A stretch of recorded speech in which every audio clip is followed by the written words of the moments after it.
ബിസ് വീക്കിലേക്ക് സ്വാഗതം. ബിസ് focus business കേരളത്തിന്റെ പ്രധാന ചർച്ചാ വിഷയം.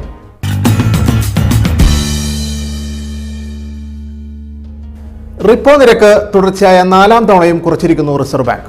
വിപണിയിൽ ധനലഭ്യത ഉറപ്പാക്കുകയും പണപ്പെരുപ്പ നിരക്ക് നിയന്ത്രിച്ചു നിർത്തുകയും ചെയ്യുക എന്നതാണ് റിസർവ് ബാങ്കിന്റെ ധനവിനിയോഗ നയത്തിന്റെ അടിസ്ഥാനം. ചില്ലറ വിൽപ്പനയുമായി ബന്ധപ്പെട്ട പണപ്പെരുപ്പ നിരക്ക് 4ൽ താഴെ നിൽക്കുന്നതിനാൽ ബാങ്ക് നിരക്കുകൾ കുറയ്ക്കുമെന്നത് പ്രതീക്ഷിച്ചതാണ്. നിരക്കിൽ വരുത്തിയ കുറവ് മൊത്തം ആഭ്യന്തര ഉൽപ്പാദനത്തിന്റെ വളർച്ചയെ സഹായിക്കുമെന്നാണ് പ്രതീക്ഷ. ആ പ്രതീക്ഷയിലാണ് ഓഹരി കമ്പോളം ഉയർന്നതും. 25 അടിസ്ഥാന പോയിന്റിന്റെ കുറവേ RBI ഗവർണർ രഘുറാം രാജനിൽ നിന്ന് വ്യവസായ ലോകം പ്രതീക്ഷിച്ചിരുന്നുള്ളൂ. 50 പോയിന്റ് കുറിച്ച് രഘുറാം രാജൻ അവരെ ഞെട്ടിച്ചു. റിസർവ് ബാങ്കിൽ നിന്ന് ഇതര ബാങ്കുകൾ സ്വീകരിക്കുന്ന വായ്പകൾക്കുള്ള നിരക്കാണ് 7.25 നിന്ന് 6.25 ആക്കിയത്. റിവേഴ്സ് റിപ്പോയും കരുതൽ ധനാനുപാതവും മാറ്റമില്ലാതെ തുടരും. റിസർവ് ബാങ്കിൽ നിന്ന് കുറഞ്ഞ പലിശയ്ക്ക് ബാങ്കുകൾക്ക് പണം കിട്ടുമ്പോൾ ഉപഭോക്താക്കൾക്ക് ലഭിക്കുന്ന വായ്പകൾക്ക് പലിശ നിരക്ക് കുറയും. വാഹന ഭവന വായ്പകൾ എടുത്തിരിക്കുന്നവർക്കാണ് ആദ്യം ഇതിന്റെ പ്രയോജനം ലഭിക്കുക. സ്റ്റേറ്റ് ബാങ്ക് ഓഫ് ഇന്ത്യ ഉൾപ്പെടെ വിവിധ ബാങ്കുകൾ പലിശ നിരക്കിൽ ചെറിയ ഇളവുകൾ വരുത്തിക്കഴിഞ്ഞു. റിപ്പോയിൽ വരുത്തുന്ന കുറവിന് ആനുപാതികമായ നേട്ടം ഉപഭോക്താക്കൾക്ക് കൈമാറാൻ ബാങ്കുകൾ തയ്യാറാകുന്നില്ലെന്ന RBI ഗവർണറുടെ വിമർശം എങ്കിലും നിലനിൽക്കും. ഈ വർഷം ഇതുവരെയായി 125 പോയിന്റിന്റെ കുറവ് റിപ്പോ നിരക്കിൽ വരുത്തിക്കഴിഞ്ഞു. അതിനനുസരിച്ച് പലിശ നിരക്കുകളിൽ ബാങ്കുകൾ മാറ്റം വരുത്തിയിട്ടില്ല.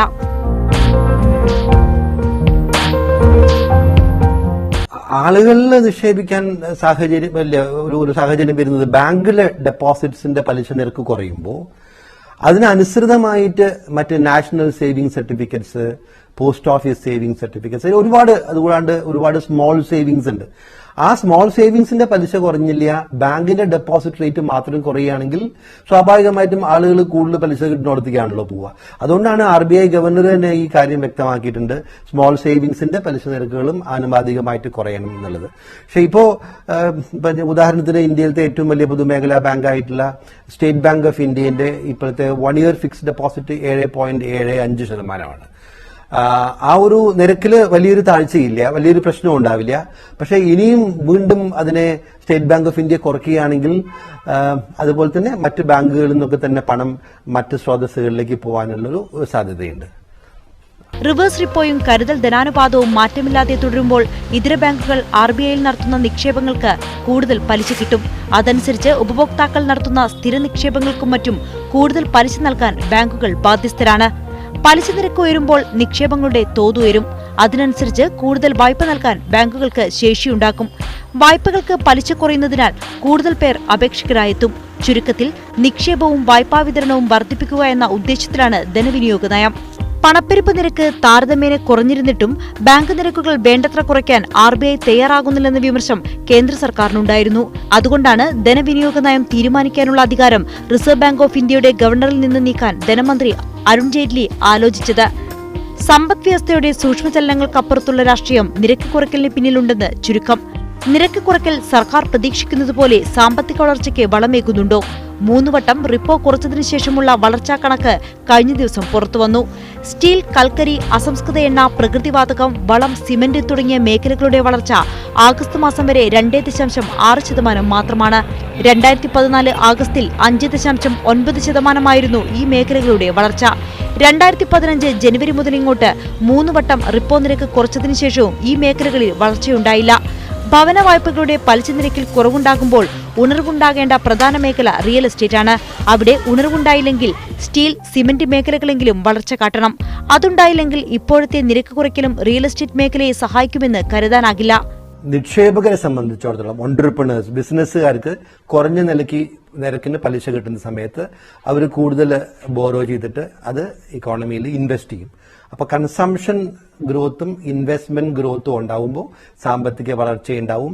സാമ്പത്തിക വളർച്ചയാണ് നമുക്ക് ആവശ്യം. കാരണം പൊതുവേ ആളുകൾ ഇതിനെ കാണുന്നത് വായ്പ എടുക്കുന്ന ആളുകൾക്ക് എന്ത് ഗുണം മുതലായിട്ടുള്ള കാഴ്ചപ്പാടിൽ മാത്രമല്ല, സാമ്പത്തിക വളർച്ച ഉണ്ടാകുമ്പോൾ ഒരു ഉദാഹരണം പറയുകയാണെങ്കിൽ 1% സാമ്പത്തിക വളർച്ച കൂടിക്കഴിഞ്ഞാൽ 7-8 കഴിഞ്ഞാൽ 8 ലക്ഷം തൊഴിലവസരങ്ങളാണ് സമ്പദ് വ്യവസ്ഥ സൃഷ്ടിക്കുന്നത്.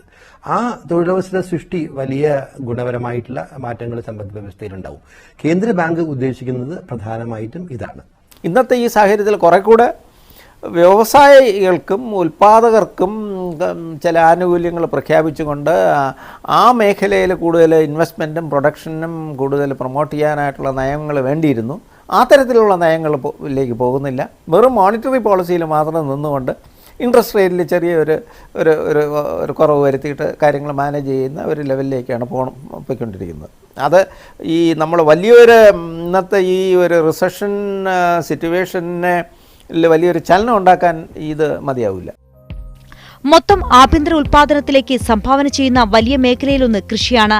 കാർഷിക മേഖലയ്ക്ക് വർഷത്തിൽ നൽകേണ്ട വായ്പയുടെ തോത് ബജറ്റിൽ തന്നെ നിശ്ചയിക്കുന്നുമുണ്ട്. കുറഞ്ഞ പലിശയ്ക്ക് വായ്പ നൽകാൻ പദ്ധതിയുമുണ്ട്. കുടിശ്ശികയിന്മേൽ മൊറട്ടോറിയം കാലാകാലങ്ങളിൽ പ്രഖ്യാപിക്കുകയും ചെയ്യുന്നു. എന്നിട്ടും ആത്മഹത്യകളുടെ കണക്കുകളാണ് കാർഷിക മേഖലയിൽ നിന്നും വരുന്നത്. റിപ്പോ നിരക്ക് കുറച്ചതുകൊണ്ട് ഇവിടെ വളരുമെന്ന് പ്രതീക്ഷിക്കാനാകില്ല. വായ്പ ഇൻട്രസ്റ്റ് റേറ്റ് കുറയുക എന്നുള്ള എല്ലാ മേഖലയ്ക്കും ഗുണമാണ്.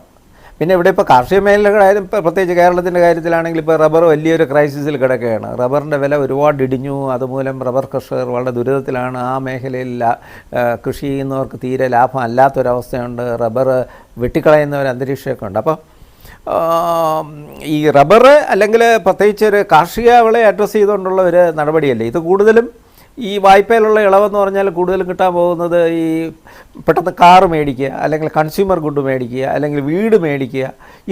ഇതൊക്കെ ആളുകൾ വളരെ സ്ഥിരമായിട്ട് ചെയ്തുകൊണ്ടിരിക്കുന്ന ആ മേഖലയിലുള്ളവർക്ക് ആണ് പെട്ടെന്ന് ഇതിലൊരു ആശ്വാസം കിട്ടുന്നത്. പരമ്പരാഗത വ്യവസായങ്ങളുടെയോ ചെറുകിട ഇടത്തരം വ്യവസായങ്ങളുടെയോ പുനരുദ്ധാരണം കുറഞ്ഞ നിരക്കിൽ വായ്പ ലഭ്യമായതുകൊണ്ട് സാധിക്കില്ല.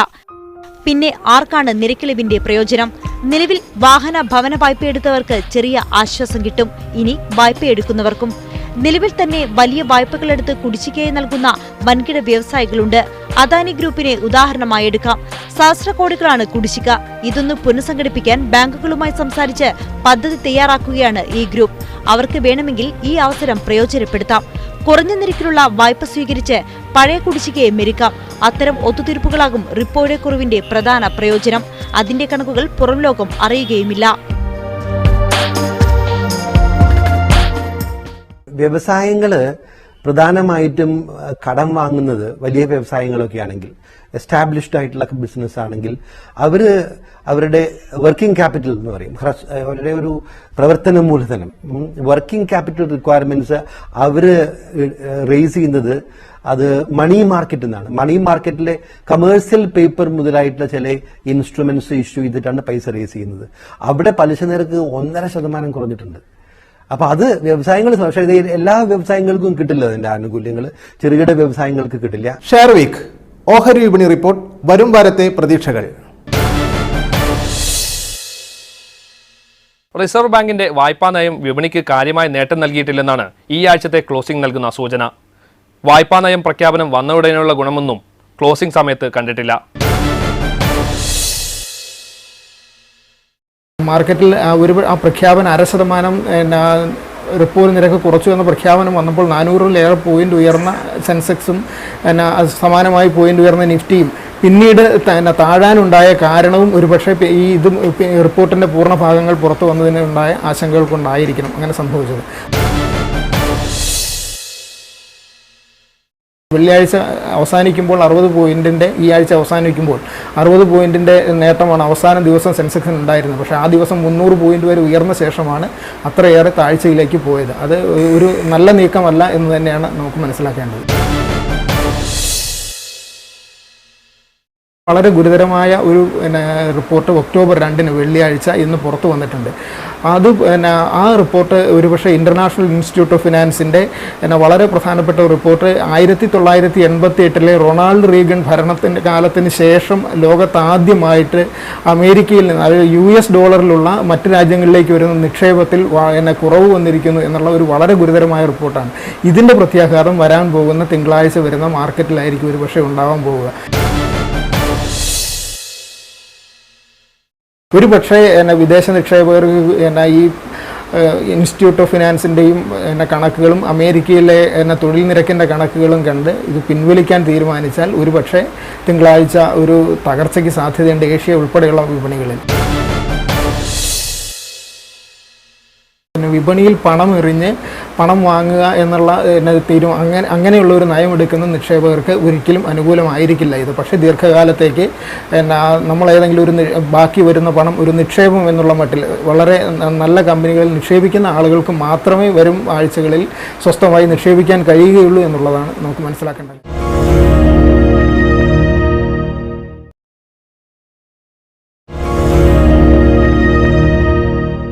ബിസ് ഇൻഫോ വാണിജ്യ വ്യവസായ രംഗത്തെ പുതുചലനങ്ങൾ.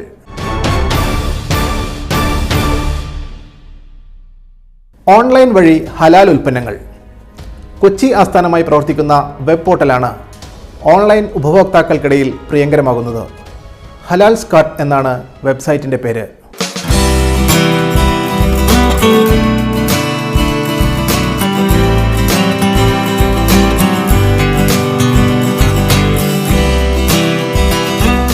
ഹലാൽ ഉൽപ്പന്നങ്ങൾക്കുള്ള രാജ്യത്തെ ആദ്യ ഇ-കൊമേഴ്സ് പോർട്ടൽ ഇടപ്പള്ളി കേന്ദ്രമായി പ്രവർത്തിക്കുന്ന ഇൻഫോ സൊല്യൂഷൻസ് ആൻഡ് ഇക്കോം പ്രൈവറ്റ് ലിമിറ്റഡാണ് ആരംഭിച്ചത്. ആദ്യഘട്ടത്തിൽ രാജ്യത്തിനകത്തും പുറത്തുമുള്ള നിരവധി ഉപഭോക്താക്കളെ ആകർഷിക്കാൻ കഴിഞ്ഞതിൻ്റെ ആഹ്ലാദത്തിലാണ് സംഘാടകർ. ഞങ്ങൾ ഹലാൽ വെബ്സൈറ്റ് എന്നുള്ള കൺസെപ്റ്റുമായി മുന്നോട്ട് വന്നപ്പോൾ പൊതുവേ നല്ല സ്വീകാര്യതയാണ് ആളുകളിൽ നിന്ന് ലഭിക്കുന്നത്. മനുഷ്യ ശരീരത്തിനും പ്രകൃതിക്കും പരിക്കേൽപ്പിക്കാത്ത, വിഷം ചേർക്കാത്ത ശുദ്ധമായ ഉൽപ്പന്നങ്ങൾ അത് പ്രകൃതിയിൽ എത്തിക്കുക എന്നുള്ളതാണ് ഈ ഹലാൽ കാർട്ടിലൂടെ ഞങ്ങൾ ലക്ഷ്യം വെക്കുന്നത്. ധാരാളം വെബ് പോർട്ടലുകൾ ഇന്ന് ഓൺലൈനിൽ അവൈലബിൾ ആണ്, പ്രത്യേകിച്ച് ഇ-കൊമേഴ്സ് മേഖലകളിൽ. എന്നാൽ അതിൽ നിന്നെല്ലാം വ്യതിരിക്തമായിക്കൊണ്ട് മനുഷ്യൻ ഇന്ന് തേടുന്ന വസ്തുക്കൾ, അവർക്ക് ഉപകാരമുള്ള വസ്തുക്കൾ ആളുകളിലേക്ക് എത്തിക്കുക എന്നുള്ളതാണ് ഹലാൽസ് കാർട്ടിലൂടെ ഞങ്ങൾ ലക്ഷ്യം വെക്കുന്നത്. ഹലാൽ സർട്ടിഫൈഡ്, ജൈവം, സാംസ്കാരികം എന്നീ 3 വിഭാഗങ്ങളിലുള്ള ഉൽപ്പന്നങ്ങളാണ് നിയോ ലൈൻ അവതരിപ്പിച്ചിരിക്കുന്നത്. ശരിക്ക് 3 കാറ്റഗറികളിലുള്ള പ്രൊഡക്റ്റുകളാണ്, 3 സെഗ്മെൻറ്റുകളിലുള്ള പ്രൊഡക്റ്റുകളാണ് ഹലാൽസ് കാർട്ടിൽ ഞങ്ങൾ ഉൾപ്പെടുത്തിയിട്ടുള്ളത്. ഒന്ന്, അംഗീകൃത ഏജൻസികൾ ഹലാൽ സർട്ടിഫിക്കേഷൻ ചെയ്തിട്ടുള്ള പ്രൊഡക്റ്റുകളാണ് അതിലൊന്ന്, അതായത് ശുദ്ധമായ പ്രൊഡക്റ്റുകൾ. മറ്റൊന്ന്, വിഷം ചേർക്കാത്ത ജൈവ ഉൽപ്പന്നങ്ങളാണ്, ഓർഗാനിക് പ്രൊഡക്റ്റുകളാണ് രണ്ടാമത്തെ കാറ്റഗറിയിൽ വരുന്നത്. വസ്ത്രങ്ങൾ, കോസ്മെറ്റിക്, മരുന്നുകൾ, മീഡിയ, ഗിഫ്റ്റ്, കളിപ്പാട്ടങ്ങൾ, പഠനോപകരണങ്ങൾ, കാലിഗ്രാഫി, ഹോം ഡെക്കോർ തുടങ്ങിയ വൈവിധ്യമാർന്ന വസ്തുക്കളാണ് പോർട്ടലിലൂടെ വിൽക്കുന്നത്. Credit card, debit card, net banking, mobile wallet സർവീസുകൾ എന്നിവ ഉപയോഗിച്ച് ഇഷ്ട ഉൽപ്പന്നങ്ങൾ ഓർഡർ ചെയ്യാം. കേരളത്തിൽ എല്ലായിടത്തും ഡെലിവറി സൗജന്യമാണ്. പ്രധാനപ്പെട്ട നഗരങ്ങളിലെല്ലാം ഒരാഴ്ചയ്ക്കകവും ഉൾപ്രദേശങ്ങളിൽ 2 ആഴ്ചയ്ക്കകവും ഓർഡർ ചെയ്യുന്ന ഉൽപ്പന്നങ്ങൾ ലഭ്യമാവും. ഇൻ്റർനാഷണൽ ലെവലിൽ തന്നെ അംഗീകരിക്കപ്പെട്ടിട്ടുള്ള 6 കാറ്റഗറികളിലാണ് നമ്മുടെ സൈറ്റുകളിൽ ഹലാൽ സർട്ടിഫൈഡ് ആയിട്ടുള്ള പ്രൊഡക്റ്റുകൾ ഉൾപ്പെടുത്തിയിട്ടുള്ളത്. ഒന്ന്, ഹലാൽ ഫുഡ് ഐറ്റംസുകൾ. രണ്ടാമത്തേത് ക്ലോത്തിങ് ആൻഡ് ഫാഷൻ രംഗത്തുള്ള ഐറ്റംസുകൾ. മൂന്നാമത്തേത് ഹലാൽ ടൂറിസം, ഹലാൽ മെഡിക്കൽ ടൂറിസം തുടങ്ങിയ വിഭാഗത്തിലുള്ള സർവീസസാണ് മൂന്നാമത്തെ. ഉപഭോക്താക്കളുമായി നേരിട്ട് കരാർ ഉറപ്പിച്ച് അനുവദനീയമായ മാർഗങ്ങളിലൂടെ വിപണനം നടത്തുകയാണ് കമ്പനിയുടെ ലക്ഷ്യമെന്ന് അധികൃതർ പറയുന്നു. വെബ്സൈറ്റിൻ്റെ സ്വീകാര്യത വർദ്ധിച്ചതിനാൽ നിരവധി കമ്പനികൾ കരാറിനായി മുന്നോട്ട് വരുന്നു.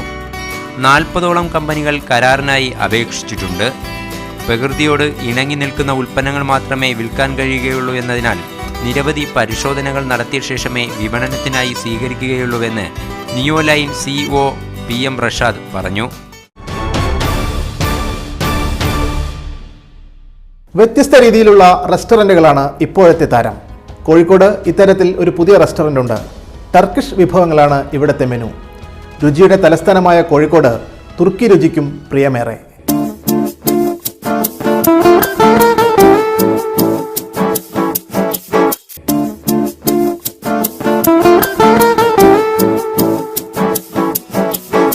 കോഴിക്കോട്ടെ ആദ്യത്തെ ടർക്കിഷ് വിഭവങ്ങളടങ്ങിയ റെസ്റ്റോറന്റാണ് ബാർബിക്യൂ. എണ്ണ ചേർക്കാത്ത ഗ്രിൽ ചെയ്ത വിഭവങ്ങളാണ് ഇവിടുത്തെ പ്രത്യേകത. ടർക്കിഷ് ഹെർബൽ ഭക്ഷണരീതിയാണ് റെസ്റ്റോറന്റ് ഉപഭോക്താക്കൾക്ക് മുന്നിൽ വയ്ക്കുന്നത്.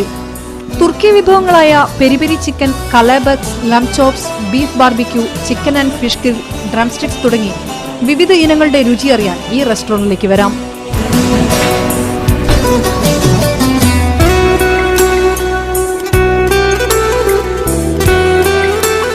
ടർക്കിഷ് സ്പൈസി ഗ്രിൽ കുറച്ച് വെറൈറ്റിയാണ്. ഇത് സാധാരണ എല്ലാ ഹോട്ടലിലും കിട്ടാതെയാണ്. സ്പെഷ്യൽ അതിൻ്റെ ടേസ്റ്റ് ഉണ്ട്. ഞാൻ ഇടയ്ക്ക് വരാറുണ്ട് ഇവിടെ. ഇപ്പോൾ ഇടയ്ക്ക് ഓരോന്ന് വെറൈറ്റി ആയിട്ട് ടെസ്റ്റ് ചെയ്യാൻ ഉള്ളൊരു. ഇറക്കുമതി ചെയ്ത മസാലകളാണ് വിഭവങ്ങൾ ഉണ്ടാക്കാൻ ഉപയോഗിക്കുന്നത്. സീബസ് എന്ന മത്സ്യം കൊണ്ടുള്ള വിഭവവും പ്രത്യേകതയാണ്. 3 സുഹൃത്തുക്കളുടെ കൂട്ടായ്മയാണ് ബാർബി സ്ക്വയർ.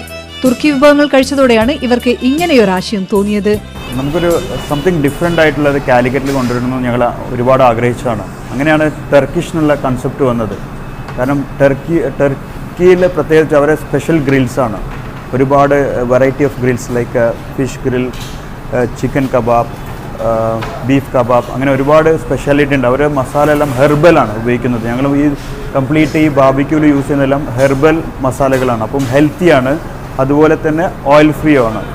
അങ്ങനെയാണ് ഈ കൺസെപ്റ്റ് ഇവിടെ കൊണ്ടുവരുന്നത്. എസ്പെഷ്യലി കാലിക്കറ്റ് എന്ന് പറഞ്ഞാൽ ഫുഡീസിൻ്റെ മാർക്കറ്റാണ്. അപ്പം ഒന്ന് something different to Calicut market, അതാണ് ഞങ്ങൾ ഉദ്ദേശിച്ചത്.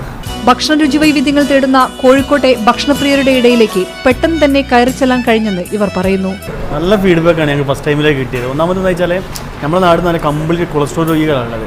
ആ ഒരു കൺസെപ്റ്റ് ഞങ്ങൾക്ക് ഫസ്റ്റായിട്ട് കാലിക്കറ്റ് ചെയ്യാൻ പറ്റിയത് ഞങ്ങൾക്ക് നല്ലൊരു അനുഗ്രഹമായിട്ടാണ് തോന്നുന്നത്. പിന്നെയാണ് ഫീഡ്ബാക്ക്, നല്ല ഫീഡ്ബാക്കാണ് ഈ 20 ഡേയ്സിനുള്ളിൽ ഞങ്ങൾക്ക് കിട്ടിയത്. കാരണം വെറൈറ്റി ഫുഡ്, പക്ഷേ കാലിക്കറ്റിൽ ആരും ഇങ്ങനെ ഒരു ഫുഡ് ലോഞ്ച് ചെയ്തിട്ടില്ല. ഞങ്ങൾക്കത് ചെയ്യാൻ പറ്റും. ഞങ്ങളുടെ കൺസെപ്റ്റ് തന്നെ ഓയിൽ ഫ്രീ ഹെൽത്തി ഫുഡ് എന്നാണ്. പൂർണ്ണമായും എണ്ണ ഒഴിവാക്കിയാണ് വിഭവങ്ങൾ തയ്യാറാക്കുന്നതെന്ന് ഇവർ അവകാശപ്പെടുന്നു. ഇത് കംപ്ലീറ്റ് ഓയിൽ ഫ്രീ ഫുഡാണ്, ഹെൽത്തി കൺസെപ്റ്റാണ്. കുക്ക് ചെയ്യുന്നത് കംപ്ലീറ്റ് ഈ ലാവ സ്റ്റോണിലാണ് കുക്ക് ചെയ്യുന്നത്. കംപ്ലീറ്റ് ഓയിൽ ഫ്രീ ഫുഡ് എന്നുള്ള കൺസെപ്റ്റാണ്. അതിൽ മാച്ച് ആയിട്ടുള്ളതാണ് ഈ അറബി കുബൂസ്. കംപ്ലീറ്റ് ഓയിൽ ഫ്രീ കൺസെപ്റ്റിലാണ് ഇത് കംപ്ലീറ്റ് വരുന്നത്. വിഭവങ്ങൾക്കൊപ്പം മനോഹരമായ സംവിധാനങ്ങളും റെസ്റ്റോറന്റിനെ സവിശേഷമാക്കുന്നു.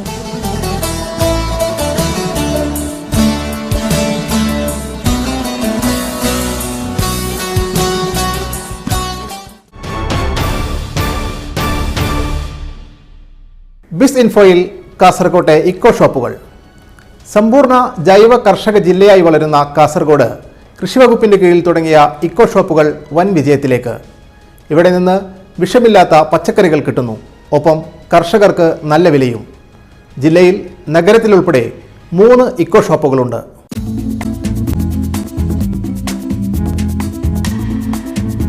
പൊതുജനങ്ങൾക്ക് വിഷരഹിതമായ ജൈവ പച്ചക്കറികൾ ലഭ്യമാക്കുകയെന്ന ലക്ഷ്യത്തോടെയാണ് കാസർഗോഡ് കറന്തക്കാട് സീഡ് ഫാമിനോട് ചേർന്ന ഇക്കോ ഷോപ്പ് ആരംഭിച്ചത്. കൃഷിവകുപ്പിനു കീഴിൽ ജൈവ കർഷക സമിതിയാണ് ഇക്കോ ഷോപ്പ് വിപണനം തുടങ്ങിയത്. കൃഷിവകുപ്പ് നടപ്പിലാക്കുന്ന ജൈവകൃഷി പ്രോത്സാഹനത്തിന്റെ കൂടി ഭാഗമായിരുന്നു ഇത്. ജൈവ രീതിയിൽ ഉൽപ്പാദിപ്പിക്കുന്ന കാർഷികോൽപ്പന്നങ്ങൾ ഇക്കോ ഷോപ്പിലൂടെ വിൽക്കാൻ തുടങ്ങിയതോടെ ജൈവ കർഷകർക്ക് ഉൽപ്പന്നങ്ങൾക്ക് വിപണിയില്ലെന്ന പരാതിയും മാറി. അന്യസംസ്ഥാന പച്ചക്കറി ഒഴിവാക്കി വിഷമില്ലാത്ത പച്ചക്കറി ഉപഭോക്താക്കൾക്കും കിട്ടാൻ തുടങ്ങി. പൂർണ്ണമായും ജൈവ രീതിയിൽ കൃഷി ചെയ്ത് ഉൽപ്പാദിപ്പിക്കുന്ന പച്ചക്കറി എന്നുള്ള ഒരു വിശ്വാസത്തിന്റെ അടിസ്ഥാനത്തിലാണ് നമ്മൾ ഈ കൃഷിഭവന്റെ ഈ ഔട്ട്ലെറ്റിൽ നിന്ന് വാങ്ങാൻ നമ്മളെ പ്രേരിപ്പിക്കുന്ന ഒരു ഘടകം. അതുകൊണ്ടാണ് നമ്മളിത് ചൂസ് ചെയ്ത് ഇവിടെ നിന്ന് വാങ്ങുന്നത്. കർഷകരുടെ പച്ചക്കറികൾ ഇടനിലക്കാരില്ലാതെ നേരിട്ട് വാങ്ങിയാണ് ഇക്കോ ഷോപ്പിൽ വിപണനം. അതിനാൽ കർഷകർക്ക് ന്യായമായ വില ലഭിച്ചു തുടങ്ങി. ഇത്തരത്തിലുള്ള 3 ഇക്കോ ഷോപ്പുകൾ കാസർഗോഡ് ജില്ലയിൽ പ്രവർത്തിക്കുന്നുണ്ട്. അന്നും ഇന്നും നമ്മുടെ നിയറസ്റ്റ് ആയിട്ടുള്ള ഷോപ്പുകളാണ് അവരെ മാർക്കറ്റ്. അപ്പോൾ അവിടെ ഒരു വേർതിരിവില്ല. ജൈവ രീതിയിലാണോ അല്ല മറ്റേ രാസവളങ്ങളും രാസകീടനാശിനികളും ഉപയോഗിച്ചാണോ എന്നുള്ള ഒരു വേർതിരിവില്ല. നമ്മൾ ജൈവ രീതിയിൽ ഉൽപ്പാദിപ്പിച്ചതിനും മറ്റേതിനും അല്ലാത്തതിനും ഒരേ റേറ്റാണ് പിന്നെ കർഷകർക്ക് ഷോപ്പിൽ നിന്ന് കിട്ടുന്നത്. അപ്പോൾ അതിന് ജൈവ കർഷകർക്ക് മാക്സിമം റേറ്റ് കൊടുക്കാൻ വേണ്ടിയിട്ടുള്ള ഗവൺമെൻറ്റിൻ്റെ ഒരു സംരംഭമാണ് ഈ ഇക്കോ ഷോപ്പുകൾ. പച്ചക്കറികൾക്ക് പുറമെ ഗുണമേന്മയുള്ള വിവിധ ഇനം വിളകളുടെ വിത്തും തൈകളും ഇവിടെ നിന്നു ലഭിക്കും.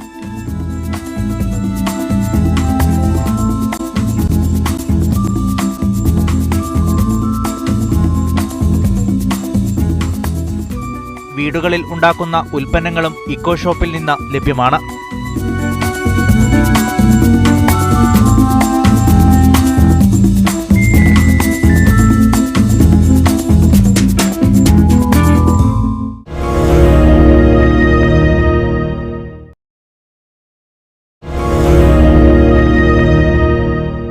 ലോഞ്ച് പാഡ്, വിപണിയിലെ പുതിയ ഉൽപ്പന്നങ്ങളും സേവനങ്ങളും. ഫോർഡിന്റെ പരിഷ്കരിച്ച ഫിഗോ പുറത്തിറങ്ങി. അടിമുടി മാറ്റങ്ങളോടെ സുരക്ഷയ്ക്ക് പ്രാധാന്യം നൽകിയാണ് ഫിഗോയുടെ പുത്തൻ പതിപ്പ്.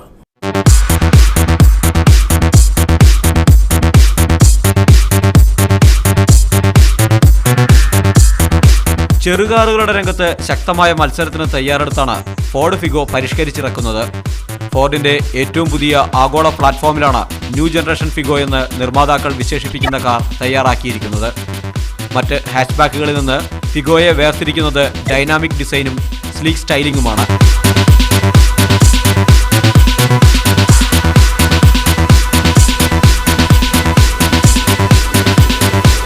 മുൻഭാഗത്ത് ഫോർഡിന്റെ കയ്യൊപ്പോട് കൂടിയ ട്രപ്പസോഡിക് ഗ്രില്ലും ദീർഘാകൃതിയിലുള്ള ഹെഡ്ലാമ്പും ആകർഷകത്വം വർദ്ധിപ്പിക്കുന്നു. It's got one of the best wheelbases, 2491 mm wheelbase.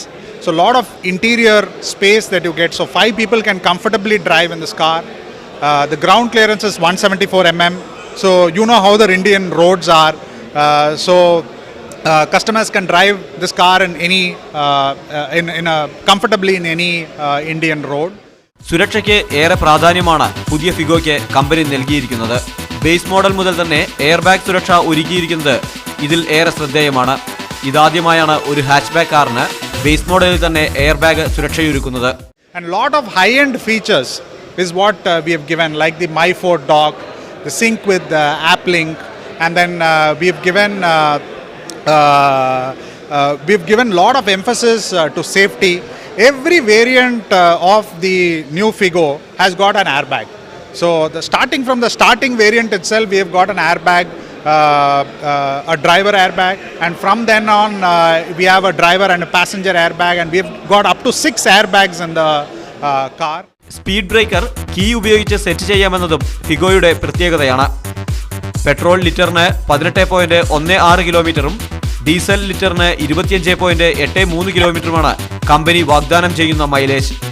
174 mm ground clearance ആണ് പുതിയ ഫിഗോയുടേത്. ഈ നിര കാറുകളിലെ ഏറ്റവും ഉയർന്ന ഗ്രൗണ്ട് ക്ലിയറൻസ് ആണ് ഇത്. 4,38,000 രൂപ മുതൽ 7,54,000 രൂപ വരെയാണ് കൊച്ചിയിലെ എക്സ് ഷോറൂം വില.